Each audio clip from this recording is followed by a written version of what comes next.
ఇప్పుడు big boss అనేది first లో నార్మల్ గా ఉన్న తర్వాత ఏదో వైల్డ్ కార్డ్ ఎంట్రీ ద్వారా మళ్ళీ మసాలా యాడ్ చేసి అది వేసి పప్పు వేసి పానకం వేసినట్టు అన్నానికి పెట్టినట్టు బాగా ఉంది. కానీ ఎలిమినేషన్ అనేది ఎలిమినేషన్ దగ్గర కొంచెం డౌన్ అవుతుంది బిగ్ బాస్. ఎందుకు అంటే అన్ఫేర్ ఎలిమినేషన్ జరుగుతున్నాయి. ఎవరినో అనుకుంటే ఎవరిని ఎలిమినేట్ చేయడం చాలా తప్పది. ఎందుకంటే అక్కడ నీకు కనిపించే వ్యక్తి ఎలా ఉంటాడో దాన్ని బట్టి నువ్వు ఎలిమినేట్ చేయాలా. సో కనిపించే వ్యక్తి నీకు మంచి అనిపించినప్పుడు అతన్ని ఎలిమినేట్ చేస్తుంటే బిగ్ బాస్కి ఏముంటుంది అర్థం? సో కేవలం టాస్క్లు ఒకటే కాదు కదా, అన్ని చూడాలి కదా. సో మరి ఆ రకంగా జరుగుతుంది బిగ్ బాస్ అయితే ప్రెసెంట్. మొత్తం అన్ఫేర్ అనట్లేదు, కొన్ని ఎలిమినేషన్స్ అయితే నాకు అన్ఫేర్ అనిపించింది. నాకైతే బర్నీ గారు అస్సలు నచ్చలేదు ఎలిమినేషన్. నేను షాక్ అయినా లిటరలీ. బర్నీ గారు ఎలిమినేషన్ లిటరలీ షాక్ అయినా. బర్నీ గారు ఎలిమినేట్ అవ్వాలనుకున్నా, మినిమం వస్తారు టాప్ 5 లో అనుకున్నా. బట్ ఆయన ఎలిమినేషన్ నాకు ఎందుకో నచ్చలేదు కూడా. అంటే చాలా మంది ఏమంటున్నారంటే బర్నీ గారు బాండింగ్స్ పెట్టుకొని ఆయన గేమ్ డౌన్ అయిపోయింది, సో అందుకనేసి ఆడియన్స్ పోల్ లో సరే ఇప్పుడు ఎలిమినేట్ అవును. ఇప్పుడు ఒకటే చూడండి, ఇప్పుడు కేవలం ఓన్లీ ఈ గేమ్స్ వీటి వల్లే మనం డిసైడ్ చేయం కదండి బిగ్ బాస్. బిగ్ బాస్ అంటే అన్ని ఉండాలి, అన్ని యాడ్ చేస్తేనే బిగ్ బాస్ అంటారు. దాన్ని కేవలం గేమ్ సరిగ్గా ఆడట్లేదు అంటే ఆయన ఏమైనా ప్లేయరా? ఏమన్నా ఇండియాకి ఏమైనా వరల్డ్ కప్ ఇచ్చాడా? సో ప్లేయింగ్ అనేది తర్వాత సంగతి. వాళ్ళ యాటిట్యూడ్, వాళ్ళు ఉండే విధానం ఇవి చూస్తారు. సో అది బిగ్ బాస్ అంటే. సో బిగ్ బాస్ అనేది కేవలం ఓన్లీ ఏదో ఒక గేమ్స్ ఒక టాస్క్ అని కాదు, అన్ని చూసేది, అన్ని ఉండాలి, అన్ని ఉంటేనే బిగ్ బాస్ అవుతుంది. సో నాకైతే అన్ఫేర్ అండి చెప్పాలంటే. ఈ రకంగా ఉంటే బిగ్ బాస్ ఎలా ఉంటుందని ముందుకెళ్ళడానికి ఏమో మళ్ళీ తీసుకొస్తామని చెప్పేసి అంటున్నారు. సో చూద్దాం, తీసుకొస్తే మంచిదే. మరి ఇప్పుడు హౌస్ మొత్తంలో కూడా అందరూ రాము రాథోడ్ని చిన్న చూపు చూస్తున్నారు, చులకనగా చూస్తున్నారు అనేసి మాట్లాడుతున్నారు. నిజమేనా అంటారా అది? చిన్న చూపు అంటే అతను కూడా డేంజర్ జోన్ నుంచి వచ్చాడు కదా. సో ఇతనికి క్రేజ్ లేదనే ఫీలింగ్ లో వీళ్ళందరూ ఉన్నారు. ఇప్పుడు ఇతను ఎప్పుడైనా బయటికి పోతారని చెప్పేసి ఏదో అలా అంటున్నారు. సో అది కూడా మైనస్ పాయింట్ రాము రాథోడ్కి, డేంజర్ జోన్ నుంచి రావడం. అంటే అందరు కలిసి టార్గెట్ చేశారు రాము రాథోడ్ని.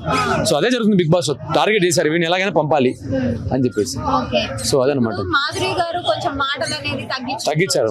సో ఎందుకంటారు ఆమె ఒరిజినల్ క్యారెక్టర్? ఇప్పుడు నేను ఆ రోజు మీకు చెప్పా కదండి, ఆవిడకి తెలీదు స్టార్టింగ్ రావడమే ఫైర్ లో వచ్చింది. ఇప్పుడు బిగ్ బాస్ లో నువ్వు ఎలా బయట కాదు, లోపలికి వెళ్ళాక ఎలా ఉండవు అది చూస్తారు జనాలు.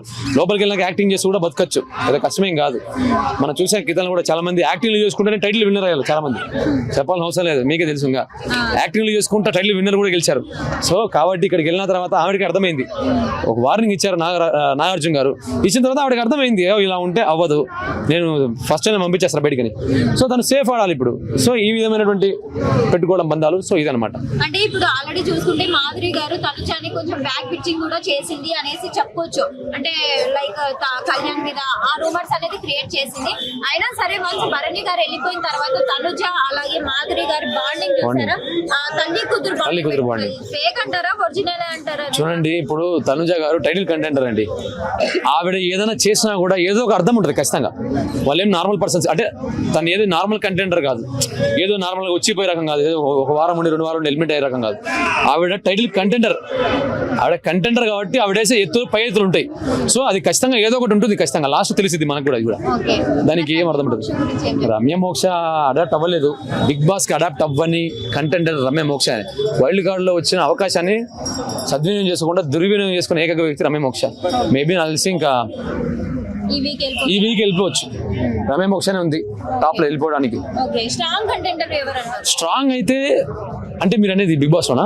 బిగ్ బాస్ లో ఓవరాల్ గా స్ట్రాంగ్ కంటెంట్ అంటే వీళ్ళ ముగ్గురు అయితే ఖచ్చితంగా ఉండాలి. సుమన్ శెట్టి, తనుజ, ఇమాన్యుల్, వీళ్ళ ముగ్గురునే తీసుకొస్తారు ఫైనల్ కి. ఎంతమంది వచ్చినా నన్ను అడిగితే వీళ్ళందరూ వచ్చినా కూడా ఏదో ఉండి నామకే వాస్తే వస్తారు, మధ్య మధ్యలో పోతారు. వీళ్ళ ముగ్గురే ఉంటారు ఫైనల్ లో. తనుజ సుమన్ శెట్టికి పడుతుంది ఫైనల్ 2 లో కూడా. ఇమాన్యుల్ ఒకవేళ పక్కన పెడితే, లేదనుకో ఏమైనా ఇమాన్యుల్ క్రేజ్ పెడితే ఉంటాడు. లేదంటే వీళ్ళిద్దరికీ పడుతుంది ఫైనల్. సుమన్ శెట్టి కానీ తనుజ కానీ వీళ్ళిద్దరే ఉంటారు ఖచ్చితంగా. వీళ్ళిద్దరిలోనే కంటెంట్ డిసైడ్ అయిపోతారు. సో అదనమాట.